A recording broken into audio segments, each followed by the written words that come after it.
When filling in the gravel, it's more important to make sure it is graded correctly than it is perfectly smooth. We do want a smooth and even layer, but the thing I'm looking to do overall is fill the voids and make sure our general grade is good. Heights are good, slope is good, voids are filled.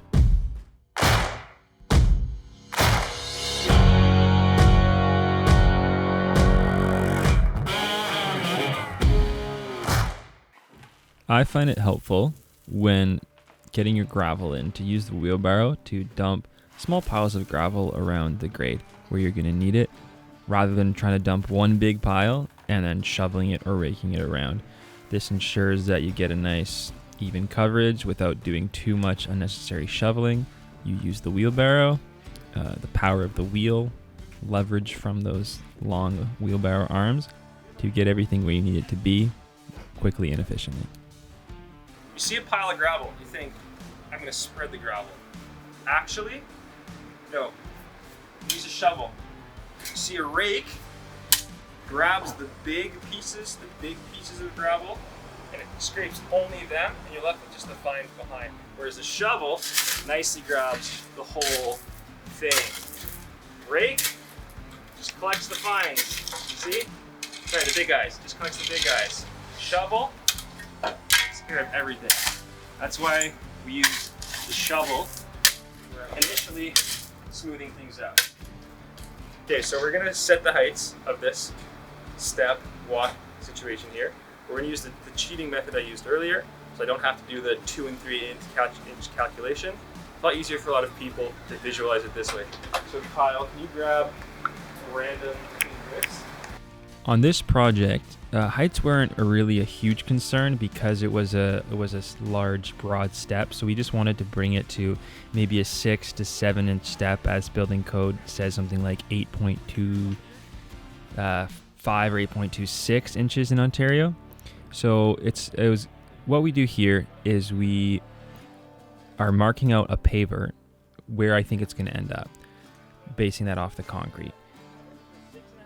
I do that along the full length of the step. I set up several different pavers, check the heights against the concrete. The concrete itself isn't perfectly even, so again, I'm not fully going off of that. And like I said, I had a couple inches of play to work with.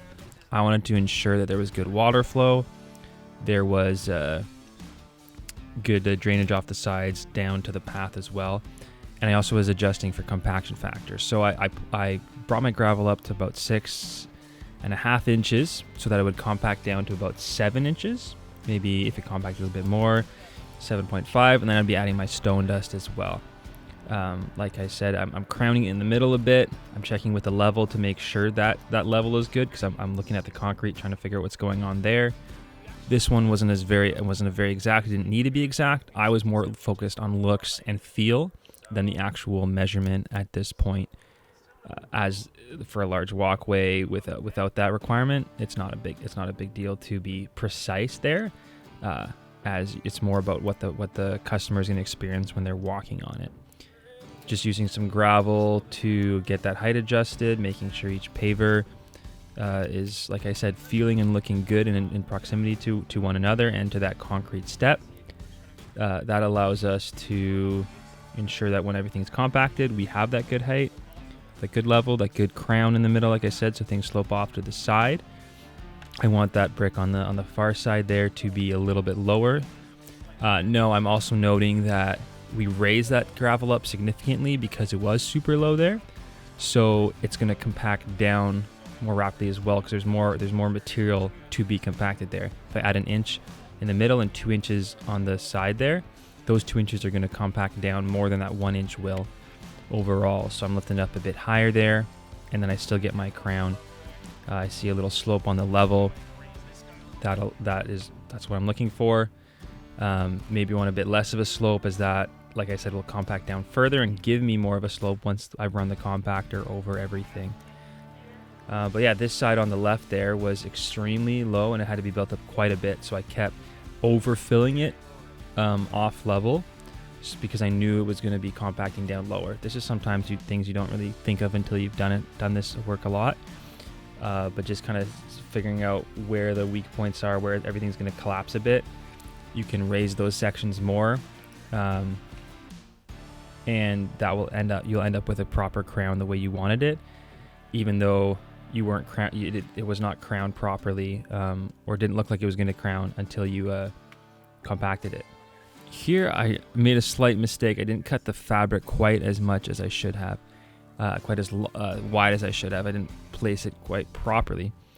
So what we're doing here is I'm backfilling underneath the step to help support the erosion control fabric, the geosynthetic fabric. If I had cut the fabric quite a bit longer, it wouldn't have been an issue, as it would have been held in by the blocks and the friction of the gravel and stone dust, etc. But as I discovered it was a pretty big eroded area, I wanted to provide some backing support to that so that it would hold itself up. So what we're doing is we're setting our gravel grade. This will let us have a nice base layer of compacted. I'm going to push this back a little bit. Compacted material. Work with. I want to keep this consistent grade. So right now we just call this 2/3 of a bubble.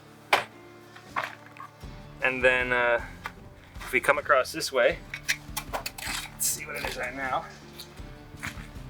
It's a little bit less. So we can bring this middle section up a bit, which will then make this slope less steep. Go like this here. That's like this. Now we're at about a quarter of a bubble there. Come back down here. We're at let's bring it down a little bit. Okay. Let's see. About a quarter bubble and about a quarter bubble. So it's pretty, this is just like a quick and dirty way of doing this to make sure it's a good gradual slope overall. And fill that in like that. Across this way. Slowly getting there. This gravel grade in place. Now, this level's not going to fit there, so if we have what's that one there? You want to grab that one, Kyle? This is important to do. You set your heights, you get your grade across the top there, marked out the overall slope I'm looking for over the whole walkway, and now I'm filling in the voids, the dips, the edges that are really sunken in, that had sunken over time. Doing all this infill of gravel will allow us to have a good gravel grade to compact. The gravel is good supporting material for your bedding layer, whether it's stone dust or bedding sand. When filling in the gravel, it's more important to make sure it is graded correctly than it is perfectly smooth. We do want a smooth and even layer, but the thing I'm looking to do overall is fill the voids and make sure our general grade is good. Heights are good, slope is good, voids are filled. Less so making it perfectly smooth, as we're about to compact it and then put some stone dust on it to make sure that is perfectly smooth. You can run your level over the gravel back and forth, side to side, to just ensure that your overall grades are good. Make sure your slopes are good. Check your bubble. We just filled in the gravel to raise the grade with the structural granular A material. Got the erosion fabric in, everything's good there. Now we are using this lovely little watering can. It's very important to water the gravel before you compact. Watering ensures that the molecules and such can properly settle together and have some physical tension there. Without water, it's just going to jiggle the gravel around.